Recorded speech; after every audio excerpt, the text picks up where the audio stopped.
today is a webinar in our series of webinars from the project VALPRO Path. My name is Dr. Richard Lynch and I am the project manager on the project VALPRO Path, which is coordinated by Teagasc in the Republic of Ireland and led by Dr. Ewan Mullins in Oak Park in Oak Park, County Carlow.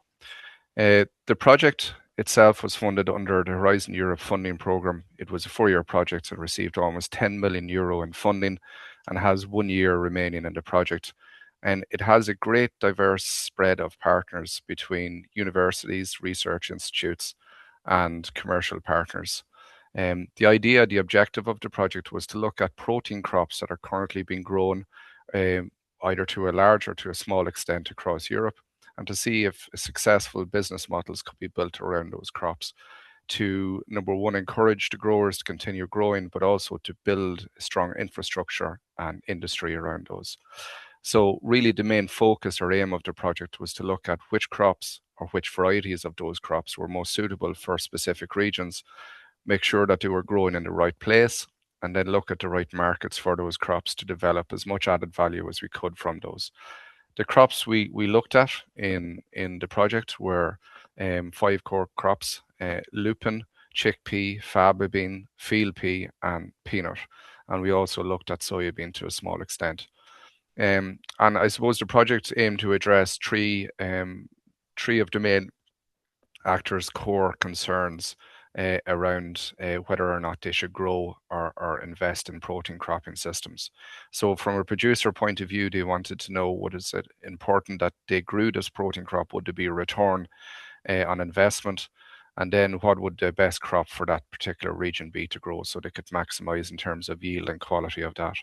For a processor, they wanted to see, was it worth investing in machinery or processing infrastructure to process that crop? And then obviously they wanted to know, would there be consistent supply of that crop available then if they did invest? And then for the end product manufacturer, they wanted to know whether or not there was actually a market for plant-based products. What products was it possible to make? And then was there a consistent supply of raw ingredient coming from the processor to make these products? So these were the questions we aim to address in VALPRO Path. And this webinar today is focusing specifically on the crop chickpea. Our previous webinar 2 weeks ago focused on faba bean, and we will focus then on crops like lupin and peanut in future webinars. So to give a brief overview, the chickpea, well, it was first domesticated almost 10,000 years ago, along with mainstream crops such as barley, wheat, and pea. So it has become a very predominant staple in diets across ancient civilizations. And it's a core ingredient, I'm sure, as many of you know, in products such as hummus and falafel. But it's a very versatile ingredient that's easy to prepare. So there's many culinary uses for chickpea. It's very high in protein, very rich in protein. It can contain, in 100 grams of protein, you can take in about 9% of your daily protein intake. And it's very strong in its carbohydrate profile. Again, it's a legume crop, so it fixes atmospheric nitrogen freely from the atmosphere. So in terms of an agricultural crop, it's very beneficial as it lowers the use of synthetic nitrogen. It also can be an important crop in terms of improving biodiversity in cropping systems. The plant itself, the two most common types that are consumed are desi and kabuli. And they're really differentiated by 2 different factors. One, they're phenological, so their size and shape and color and so on. So the desi is a smaller black seed. It's mostly grown in India and Pakistan for the Indian and Pakistani markets. And India itself grows 75%, produces 75% of the world's chickpeas. So desi is a very predominant type that's grown globally. Kabuli is a lighter, larger seed. It's grown in North, South America and Europe. And at the moment, it's been cultivated, I suppose, for the last number of years or decades in our more Mediterranean climates, such as Italy, Spain, Portugal, and so on. However, there is scope to grow this crop in more northern regions in Europe. And so the focus of our webinar today will be look at some of those northern regions, and in particular look at Germany to see if this crop is potentially a protein crop that could be produced for the market there to feed the northern European market. So our two speakers today, we're very grateful to have them. We have Mosab Halwani from the Leibniz Center for Agricultural Landscape Research in Germany, and he will speak about the yield performance, the protein content, and the regional adaptability and suitability of chickpea for his area in northern Germany. Our second speaker then will speak more about the food aspects of it and the protein concentration and processing parameters around chickpea, so we can derive added value and higher premium for these crops. That speaker is Nicola Cesario Angelino, and he's from the Department of Food Science in Aarhus University, Denmark. So without further ado, I'm going to pass the floor over to our first speaker, Mosab. Will you have a second there to show your slide or bring up your slide? I'll give you a second just to bring up your slide. Thank you. Thanks a lot, Richard, for your introduction. I will try to share my slides now. Guess now you see my 1 second, maybe. Now, did you see my slides now very well? Not just yet, Mosab, they're still coming up.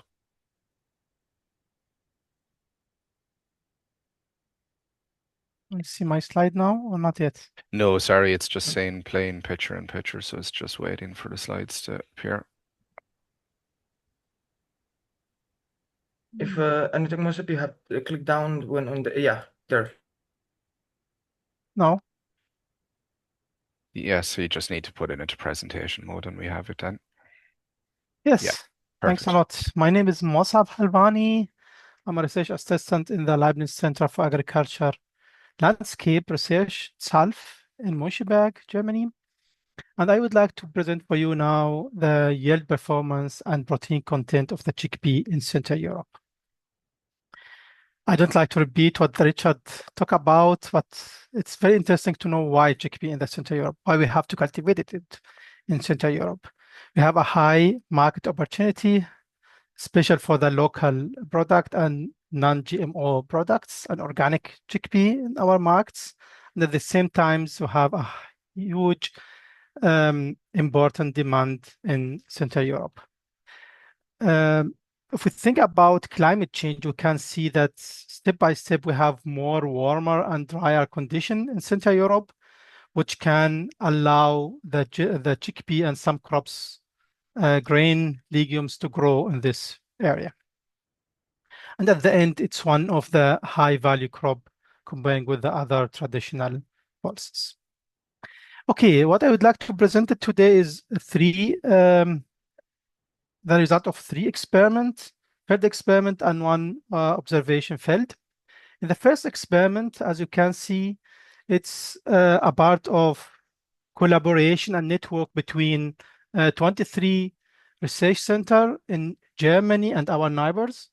It's very spread from the northeast of Germany until the south of France. And this network is since 2020 until this year, and we still go after that until we find the best result. And here is some of our network partners. In this experiment, we tested 5 different cultivars of chickpea.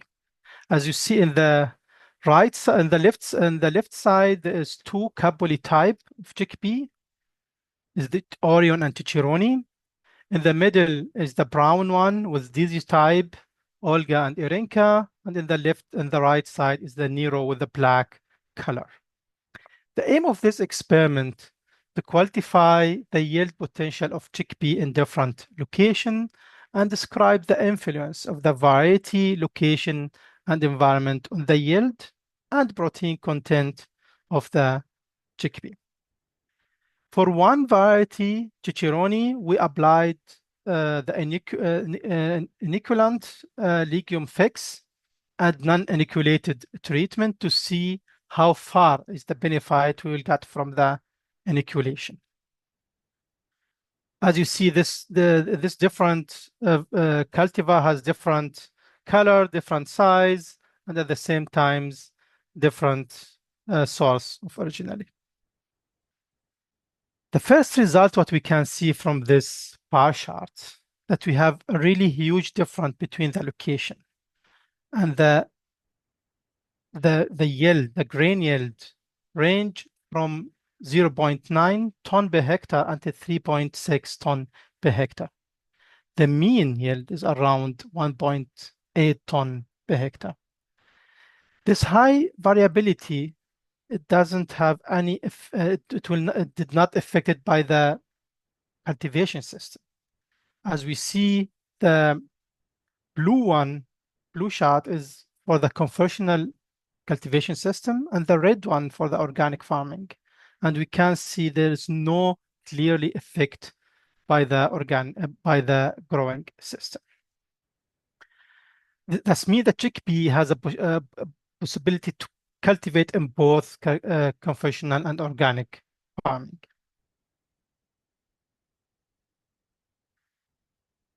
In terms of the cultivars, we can see there is no high yield, not significantly different between the yield between the cultivars, even that the Nero showed the highest yield was 1.9 ton per hectare, and the Cicerone showed the lowest mean average yield of chickpea around 1.8.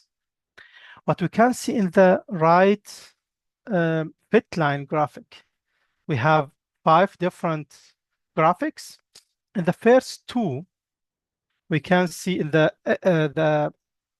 y-axis is the yield average of the chickpea variety, and in the x-axis is the yield average of the environment.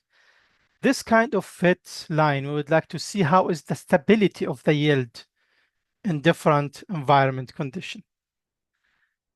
That black and dashed line is the stability line. That's mean if the line is parallel or very close to this black dashed line, the yield almost stable in different environments. And we can see that Cicerone and Nero, these 2 cultivar, has almost high stability yield in different environment. This one is the environment, the high yield potential environment, and this one is the low yield environment sits. In the other crops like Orion, the other cultivars like Orion, we can see it has lower yield potential. It has lower yield in the low potential environment condition, but high yield in the environment with high yield potential. The opposite is the Erinka and Olga. They produce high yield in the location with low yield potential, and lower than the others in the location with high yield potential. What about the inoculation? We could not find a clearly effect of the inoculation in all locations. In some individual locations, this 5 location, we can see significant difference, significant increase of the yield by inoculated treatment comparing with non-inoculated one. And we have to take in our account that the nitrogen fixing did not occur without inoculation. So we still recommended the people to inoculate the plant, even in sometimes they will not see a high effect on the yield. Now, in terms of the weather condition, we try to find the correlation probability between this weather condition and the yield of the chickpea. The most interesting that the precipitation during the June, it's very important and has a positive relationship. But the precipitation in July and August, it has a negative effect on the chickpea yield. In general, the effect of the temperature almost has a positive and significant effect on the yield. Especially in the August, the chickpea like to have high evapotranspiration and high radiation. From this result, we can figure out that the plant, the chickpea, like the drought and warm condition, especially during reproductive stage, the flowering or especially in the bud filling stage. What about the protein content? We can see that it's clearly that the cultivar differ between each other in terms of the protein content. In the left side, in the bar chart in the left side, you can see the high protein content in the cultivar Erinka and Olga, and the lowest one, it was Orion, was just 17% protein. In the right side, we can see that just the Nero and Cicerone across the stability line, this dash black line. And the other one, the Orion, it has almost parallel and less than the protein content in all environment conditions. This means that the Orion, it has almost the lowest protein content in all our environments. And the Erinka and Olga, they have almost higher protein content comparing with the other variety in all environment which we studied in our experiments.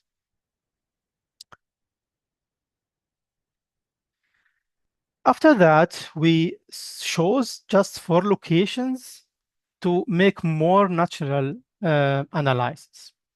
These 4 locations from northeast of Germany in ZALF, the second one in the middle of Germany, the third one is in the southwest of Germany, Eltitz, and the fourth one, it was in Turin, Italy.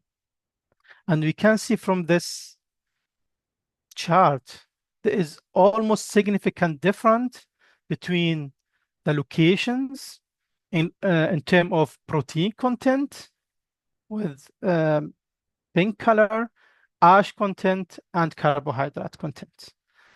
The lipid will not differ significantly between the location. Interestingly, the location in Italy has the highest amount of protein with around 22%. And the second one is the Eltitz with around 18%. And the ZALF and Bernburg, it has around the chickpea cultivated there, it has around 16%. And the same trend we can see for the ash, but the opposite we can see in the carbohydrate. The highest carbohydrate content is in the Bernburg and ZALF, and the lowest one was in Unito. Maybe we can see some kind of trend or altitude trend from north to south, that almost the protein and ash increase from north to south, and the carbohydrate decrease from north to south. What about the natural competition? We can see from this 4 regions, we can see that the protein average between 14% to 23%. And we can see from the first line, from the first graph in the left side, there is interaction effect between the cultivar and the environment. That means the Cicerone and Nero, they have different yield or different protein content in different environment condition. But the other one, carbohydrates, ash, and lipid, they have almost the same, they don't have any interaction effect. The Cicerone has lower carbohydrates and lower ash than the Nero, but it has higher lipid content. The carbohydrate content is almost between 65% to 75%. The ash content between 3 to 4%, and the lipid content is between 5 to 11. The second experiment we apply because we saw that the chickpea did not affect it very strong by the drought. it was for us very interesting to see how is the effect of the drought in different development stage. We applied the rain out shelter above the plant and in two different developing stage. In the first one, the first treatment is the rain fed treatment. That means the plant take the water from the rainfall. In the second one, we apply the drought stress during the flowering stage of the chickpea. In the third one, we apply the drought during the bud filling stage. And as a control, we irrigated the chickpea in plots to see how's the effect of the extra water on the yield. And the aim of this experiment to investigate the chickpea response to the drought stress on the grain yield and grain component, and at the end, test if there is any effect on the quality. And evaluate the drought stress time effect on in the critical stage, the flowering and bud filling. Just to give some information about the agronomical dates. The sowing dates differ because this experiment was in 3 years. The sowing date differ between the years because it depends on how much the water we have and depending on the soil temperature. We're sowing the soybean almost when the soil temperature higher than 12 degrees.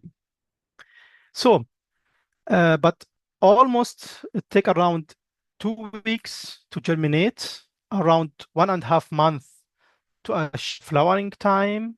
The take around 2 weeks, 15 days to start the bud filling. And after the starting of the bud filling, it take around 1 month to harvest.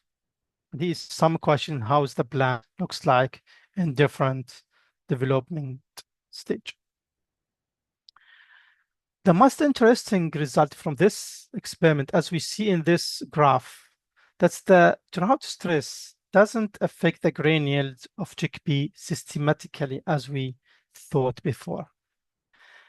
And maybe if we just take the result from 2023 in account, we can see the drought. If the drought combined with the heat stress, we can see some kind of yield reduction during the flowering stage.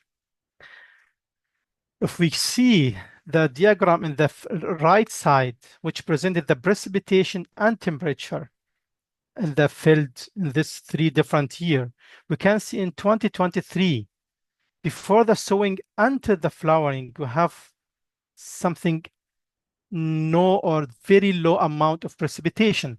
And if after that we apply the rain out shelter in this time, in this case, the plant was really under very huge amount of stress.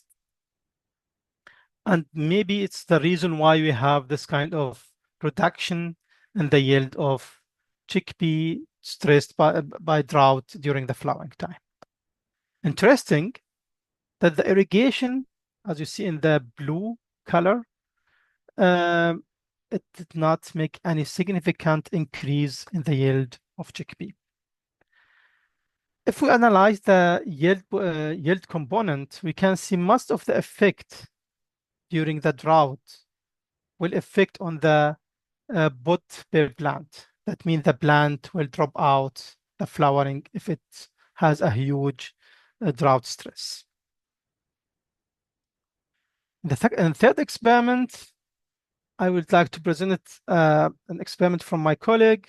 It's which try to find the best strategy to mechanical weed control of chickpea. We have 4 different mechanical weed management. In the first one, we use the harrowing for 2 times, and the road distance was around 12.5. In the second treatment, we have more harrowing, 3 to 4 times, and with the same road distance. In the third weed management strategy, we applied both the harrowing and hoeing. And to use the hoeing, we have to increase the road distance to 37.5 centimeter. And in the fourth treatment, we applied just the hoeing 2 to 3 times, depending on the weather and the development of the plant. And we can see the effect on the yield in 2 years, in 2023 and 2024. And we can see almost the application of hoeing increased the yield more than harrowing, almost on both years. But the wheat biomass, it was in 2023 lower than 2024. And in this case, we could not find a high effect of the weed treatment. But in 2024, with the higher wheat biomass, we can see that the fourth treatment with just hoeing, it was enough to control the weed in the chickpea.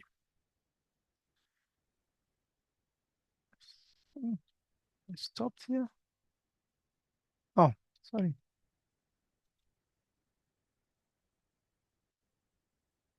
Yes.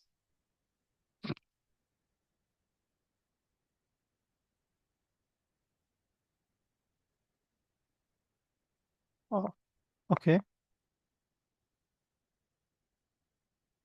Yes. In the last, I would like just to share with you some of the field observation which we find in the last 2 years after the farmers start to cultivate the chickpea. In some farms and for some variety or cultivar, they have a very poor field emergency. As we see here in these 2 farms, in one of them, you can see that the germination is less than 10% of chickpea. In the other one, it was around more than 95%. And we try now to figure out what's the reason for this kind of failed by emergency. Yes, as a growing grid line for chickpea, we can see that sowing dates around between middle of April until the early May. Row distance, we can apply both of them, 12.5 until 37.5 without any difference in the yield. We recommended to use the inoculation for the chickpea, and it should be the specific one, like legume fix, something like this. The seed depth of the chickpea between 4 to 5 centimeter, it would be enough. Plant density 50 seeds per square meter. The germination rates we have to check before before sowing of the chickpea. 1,000 grain weight between 200 until 450. And we saw some kind of seed and soil-borne disease, including the Ascochyta and Fusarium in Central Europe. And applying the hoeing and harrowing was enough to control the weeds, even that some of the farmers still use the herbicide. As a conclusion, we can say that the chickpea was shown to be a novel grain legume for Central Europe with high potential, and yield is mainly affected by the environment. I mean, in this case, the year by site, and less by the cultivar. The dry condition during the reproductive phase is essential. Maturity, the harvest time, is the major challenge. We need in this time a very drought condition. Otherwise, the poor seeds quality is a frequent issue. And the high variability in the yield and the quality requires a color sorting and polishing. We have a risk of the crop failed. It's very high from the emergency, as we saw before, until the harvest due to the disease or pest. And we still need more research to optimize the inoculation, the quantify of nitrogen fixation, and addressing the on-farm practical questions like field emergency and weed control. Thanks a lot. Excellent. Thank you very much, Mosab. Great to get an overview of so many different regions across Europe, especially, I suppose, those regions that wouldn't traditionally grow chickpea. So I have a good few questions. I'm sure there's a lot of questions coming through the Q&A box down the bottom. Just to remind you, if you have any questions, just to put them in there, and we'll have time at the end to ask Mosab those questions. Our next speaker we'll just move on to, and then at the end, as I said, we'll take the questions. Nicola, while you get a chance just to bring up your screen. Nicola's going to chat about protein concentration from chickpea, so the application of this crop in food products. So, Nicola, the floor is yours. And we can just see your screen coming up here, yeah. Okay, can you see the screen? We can see it. It just needs to go to presentation mode. Yes. When you get a chance. Just one more second.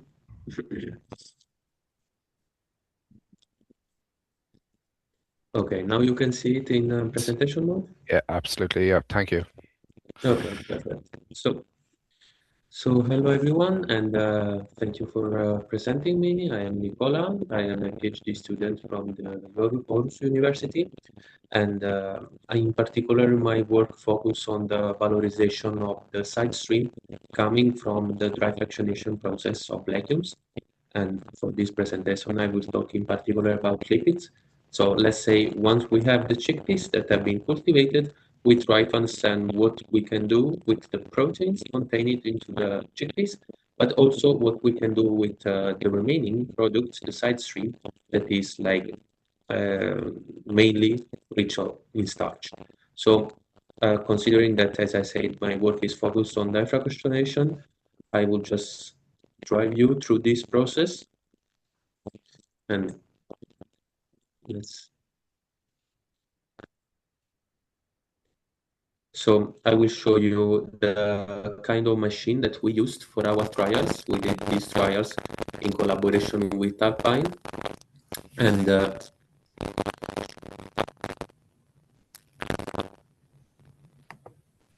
so this is the kind of machine we used. Oh, sorry.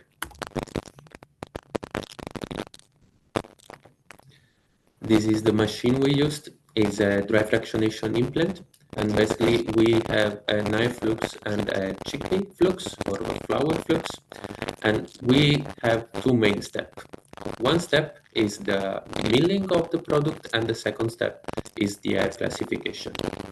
So now we will see that into the machine, we have an air flux here, and this air flux is the one separating the protein-rich particles from the starch-rich particles. But here we can see our seeds, our chickpeas, going into the machine. And basically, from here, this is just a part of the machine to separate any physical contamination. But then we will see that the seeds go into the milling machine. Sorry, Nicola, for cutting across you. We're getting a bit of a feedback on your microphone. It's coming across a little distorted. Ah, okay.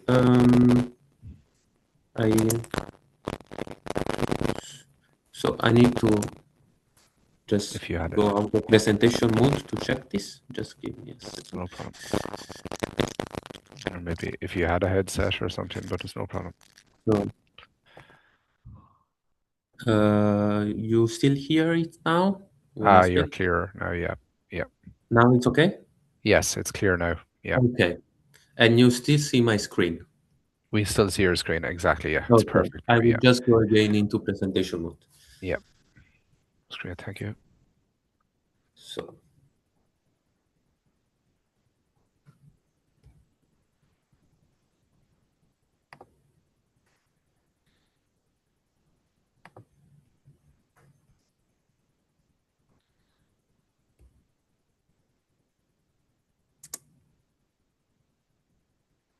So I will go back to where we were before.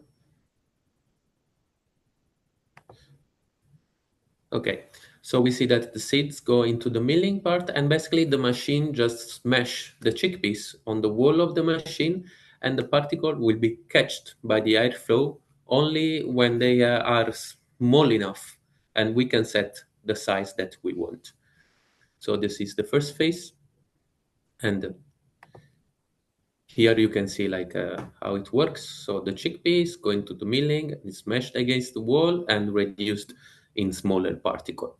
And this is the first phase. Then basically the airflow brings our flour into the air classifier, and here we have a vortex over, and basically the heavy particles that are the ones rich in starch go down and they are collected into the coarse fraction. That is the side stream basically of the process.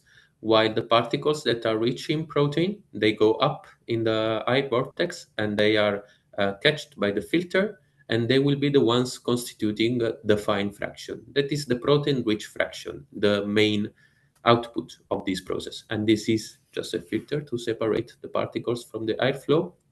So at the end, we end up with two products, the fine fraction, that is the protein-rich, and the coarse fraction, that is the starch-rich. So now going back to the presentation, as we said, here we have on the right the Sankey diagram of the dry fractionation with the billing and dye classification, and on the left we have the method that is mostly commonly used at the moment, that is wet fractionation. As we can see from the blue flux, that is the one showing the water flux. In the dry fractionation, the ones that we used, we don't have the use of water during the process. And we have also a consistently lower amount of energy that is used, because basically during wet fractionation, first the flour has to be solubilized in water, and then the protein solution has to be dried again. And this is done often with spray drying.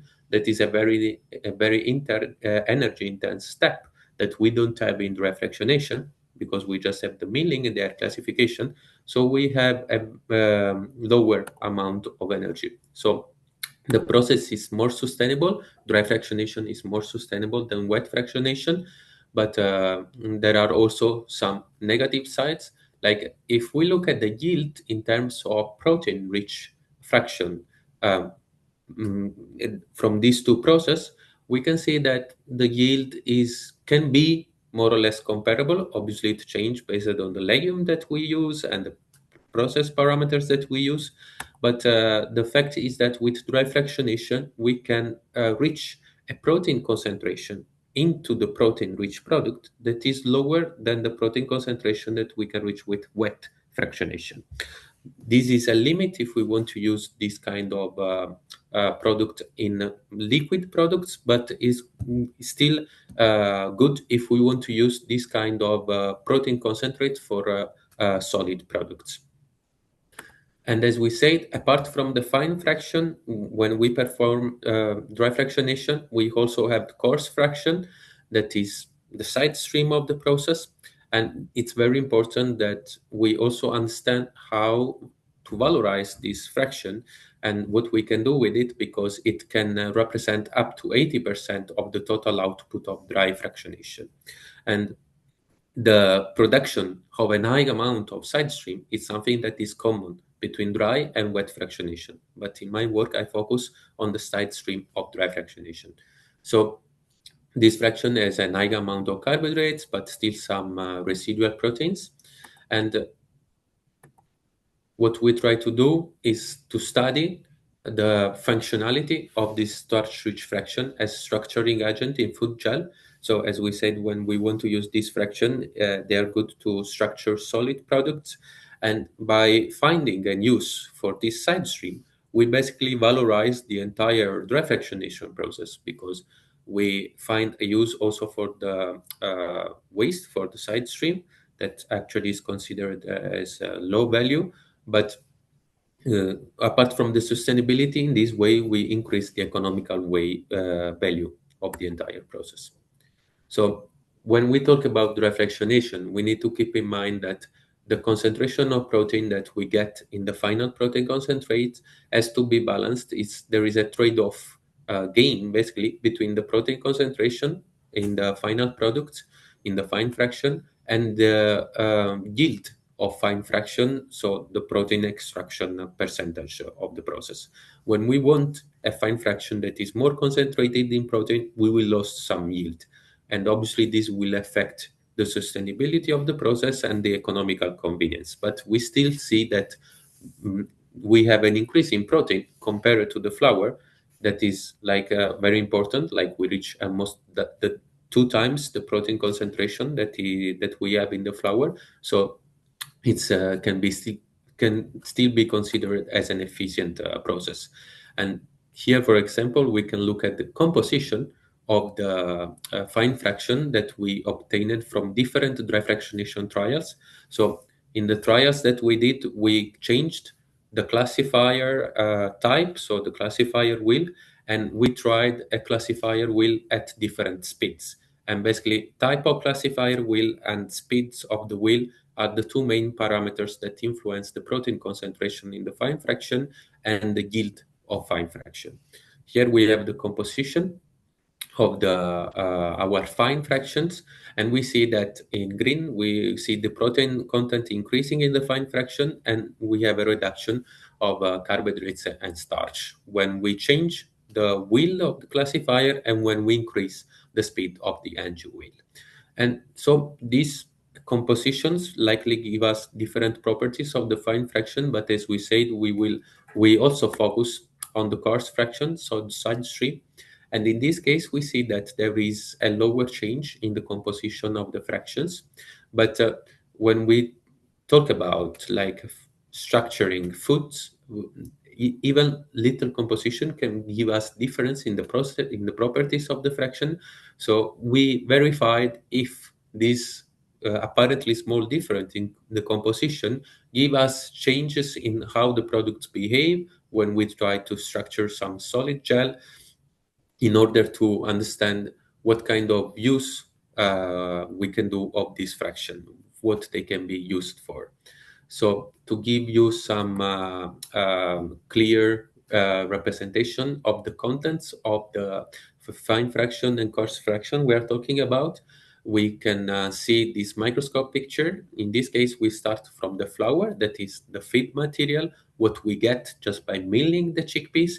And this is the material that we put into the dry fractionation implant. In this picture, we can see like some big globules that are the starch granules, and some smaller particles that are basically all the non-starch materials that are mainly protein and fibers. When we dry fractionate, we say that we separate the protein-rich particles from the starch-rich particles. So if we look at the 2 fraction, here we can see a very clear separation and a difference between the 2 fraction. On the right, in the coarse fraction, we see that what we see the most are the globules, the starch granules, while on the left, we see that there are all these little particles that are constituted by non-starch particles like protein and fibers. So then we wanted to understand how the coarse fraction behaves. And as we said, we focused on the side stream to increase the value of the entire process, because for the fine fraction, having a high amount of protein, like it's easier to find a use for it, and it's the part that was most studied so far. So we decided to concentrate for the moment on, and for this presentation, on the coarse fraction. So when we gelatinize this fraction, basically we took like a solution that was containing 10% of each of these fractions, and we gelatinized it. It means that we brought this mix to a temperature above the gelatinizing temperature at 95 degrees, and we checked how the viscosity was increasing during this hydrothermal treatment. The change in viscosity basically tell us when the product is forming the structure. And we saw that there were differences in viscosity between the flour and the coarse fraction of the product. And we saw that the flour, that is the one that at equal content, at equal dry matter, is the one containing less starch, is the one that gives us the lower viscosity, while in the coarse fraction, where we have an increase of the starch percentage, we have an higher viscosity. So this side stream actually is constituted, let's say, by a fraction that is improved structure properties compared to the starting material that is the flour. And we saw that the difference between this structuring ability of the different products is given mainly by the ratio between the starch and the proteins. and the residual proteins that we have in the coarse fraction, because the starch forms the structure, but if there is less starch, we have less granules forming the gel structure. At the same time, if we have protein into this coarse fraction that are these residuals protein, they can both still compete for the water when we are forming the gel, so leaving less water to the starch in order to gelatinize, and they can also form some physical interruption between in the starch gel. And we can see how the starch and the proteins of this fraction organize themselves into a gel with another microscope analysis. Here we have all the coarse fraction at different magnification. The starch is the one in green, while the protein-rich particles are the ones in yellow and orange.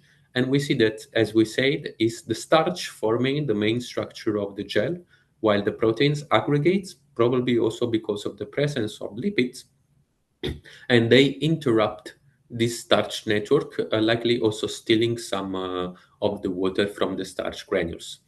So then basically what we will do is to observe if this structure difference gives us different mechanical properties, but at the moment, basically, what we observed is, first of all, that the dry fractionation process is efficient, it works, it's good to concentrate on one side the protein content on the fine fraction and the starch content in the coarse fraction. But there is this tricky trade-off game that has to be controlled when setting the parameters of the dry fractionation in order to have a concentration of the protein in the fine fraction, but still not losing too much product. And we saw that also these parameters do not only affect the protein concentration in the fine fraction, but they also affect how the side stream, the starch-rich fraction, will behave during hydrothermal treatment. But something that tell us the potential of this fraction is that all of them form some gels that are very useful when we think about solid food products. So it means that we can use also this side stream that at the moment is considered as something that has low value to design food structure. To give you some example, it could be, for example, cheese analogs or fat tissue analogs, and to find a use for this side stream in order to increase the value of the entire process. So this work will be soon, hopefully, be published in an article. So there will be more data available. But yeah, for the moment, I thank you for the attention, and I will be happy to answer to any questions. Thank you. Thank you very much, Nicola. An excellent presentation, and it was great to get a more in-depth insight into the dry fractionation part of things. The video was very useful as well to understand how it actually works. So I'm not going to take up time with my own questions because I know we have some from the floor, so we'll go to our attendees' questions first. And we begin with questions for Mosab there. What was the main reason for the colour differences between the two different seeds? I'd imagine the Desi and Kabuli. And does this affect the extracted protein colour? Okay, the main reason for this is the genetic different. We could not figure out why it is like this. The cultivar, which with the dark color, they almost have the the same color in different years. Actually, we could not make in the other experiment. We have another experiment, and we could not find a clearly relationship between the type and the protein content. In one experiment, we have more than 100 genotype in that case, and we analyzed the different DZ and Kabuli cultivars and genotype, and we could not find a clearly relationship between the protein content and the type of the chickpea. So at the beginning, we thought that maybe there is some kind of relationship between the content and the type of the plant, but it was not the case in this study. And it's differ between really very clearly between the cultivars or between the genotypes. Yeah. What I found interesting about your own talk was that you've seen that some of the varieties there that had a low yield had a very high protein content. And then you also said that as you progress towards southern Europe, you got a higher protein content. Would that be correct? Yes. So it's an interesting balance. Would it be the fact that, I don't know, it's just an assumption, would northern climates in Europe be more suitable to higher yields but lower protein, I suppose? And let me say what I think about this. My hypothesis that we have in the north a very short growing season, and maybe the plant have a possibility to produce a high amount of carbohydrate, but maybe not to produce the protein, or yes, not to produce the protein. And the second things that in the north, it's more new crop, a novel crop in the north in Central and North Europe, and almost the rhizobacteria in the soil, it's not adapted. Maybe Yeah. there is a poor relationship between the rhizobacteria, which fixed or help the plant to fix the nitrogen, and the chickpea itself. And it could be one of the reasons why we have almost lower protein content in the north comparing with the south, or this kind of positive trend from north to south in terms of the protein. Yeah. Sorry, it's very interesting. Thanks for that, Mosab. Nicola, we've just a question for you here in terms of the preparation for dry fractionation. Did you apply any defatting process before using? Obviously, that's one of the technical issues you came across.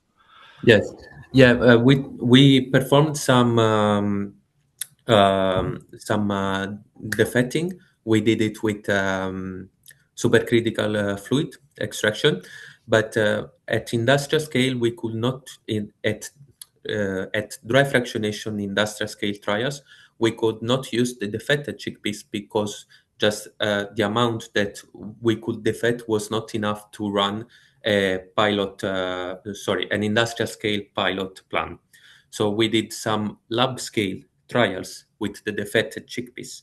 But then the lab scale dry fractionation machine is less representative than an industrial scale dry fractionation machine.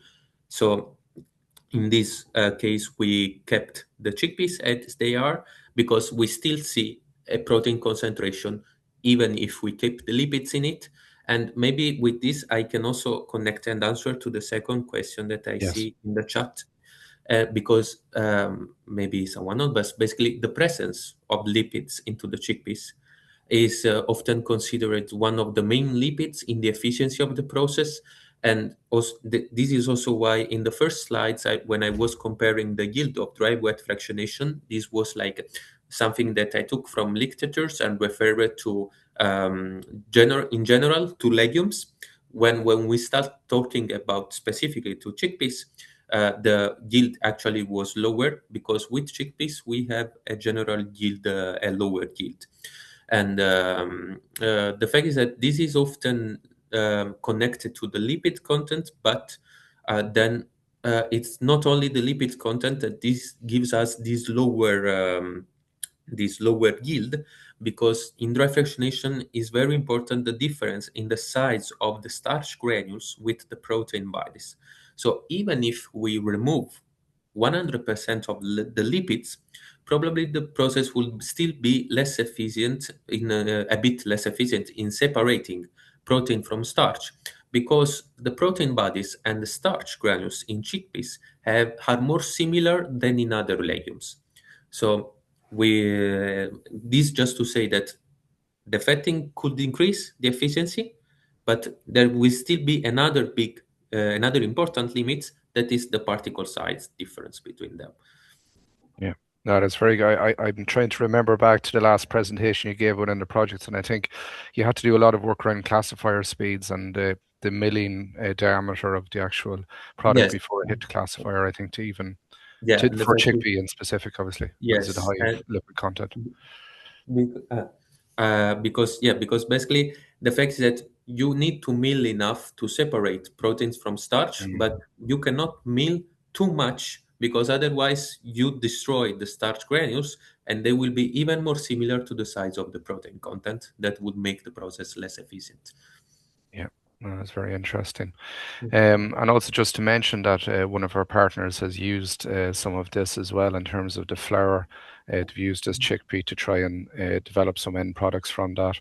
And one other quick question I have for you just before we finish up, Nicola, in terms of the Yeah. sensory differences between dry and wet. Obviously, there's a lot of chemicals added to the wet as opposed to the Yes. dry, where it's a more natural process.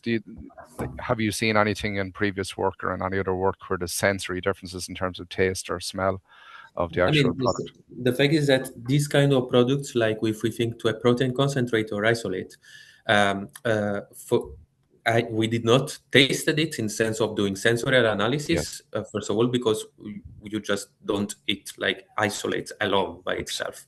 But it would have for sure some difference because in the concentrate you have more starch that are different given from the composition itself. But obviously you could observe something also based on the treatment that you do on the isolate, because when you have wet fractionation, you have different temperature and pH. So of course, it would influence also the sensorial properties of the two products, both yeah, alone and when they are incorporated in a food product. yeah. No, an important consideration as well for the end application of both. Yeah. Yeah. So, thank you very much, Nicola. Very Thank well you. addressed. And Mosab, thank you for addressing the questions. I'm just having a look through here. I think we've addressed the questions in the chat. Just one quick one in terms of Mosab. Somebody's asking to see, is your work being published anywhere soon? I know you have plans in place. I think we will publish it in different different articles. Yep, Yes. that's perfect. Okay, so I suppose just to watch the space, VALPRO Path, the website itself, VALPRO Path _EU contains all of our recent publications and will, for the remaining, as I said, we have one more year in the project. Well, a little less than 1 year. We're almost in April. It's hard to believe. So up till December of this year, we'll have all our publications up there on the website. Just one final thing just to say, we will have a webinar on lupin covering a similar type perspective in terms of the agronomy, and then the end application of that as a food application in 2 weeks' time. And also just to mention, and I'm just going to share briefly with you a PowerPoint slide. Second, I'll bring it over. We will have a dissemination event in conjunction with another European funded project, Giant Leaps, looking at alternative proteins. That's taking place on the 25th of June 2026 in Belgium, in Brussels in Belgium. It's a face-to-face event, but open to anybody with an interest in these areas to attend. The purpose of it is to advance sustainable protein transition, and we have a great audience of policymakers, researchers, a lot of different commercial companies attending, and so on. And we'll cover a lot of the topics around alternative proteins, such as the innovation that Nicola had spoke about in terms of processing, the agronomy side and trying to improve that, how we can make these systems more sustainable, how we can speak about consumers and how they can be influenced, I suppose, or aided more than influenced in terms of their dietary transition, and then the policy and investment that's required to transition the protein sector in Europe. If you want to register for the event, it's free to attend, and you can visit the VALPRO Path website. If you go to valpropath.eu, and you'll see a little tab there for final conference, or there should be something flashing up on the screen when you enter.